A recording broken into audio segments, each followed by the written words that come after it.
Leg out. If all of the kings had their queens on the throne, we would pop champagne and raise a toast to all of the queens who are fighting alone. Baby, you're not dancing on your own.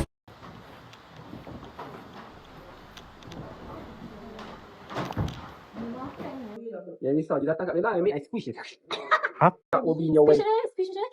Ya. Bella nak squish macam mana lagi? With your hand.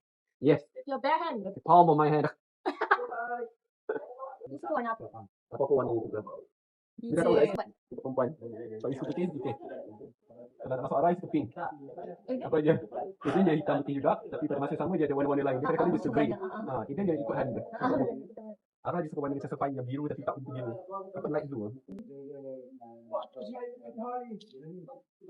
Tetapi lagi kuat. Kopi dia itu. Salah. Tak ada dengar. Kau dengar kan?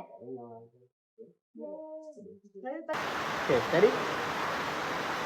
Dengar dulu. Wow. Yes. Tapi you dah dengar. Jangan tipu kan? Saya cakap dengar saya sudah boleh hafal irama tu. Yes. Dia kata dia approve. Dia kata lagu tu sedap. Yes. Hai. So, Janganlah kantuikan. boleh share sikit tak? Tadi pas kalau korang perasan, ada Primavera ada buat posting. Tapi itu minus one. Tapi itu adalah lagu Bella. And esok adalah PC. Doakan. Semoga korang suka. And lusa Bella akan release dekat seluruh streaming digital platform.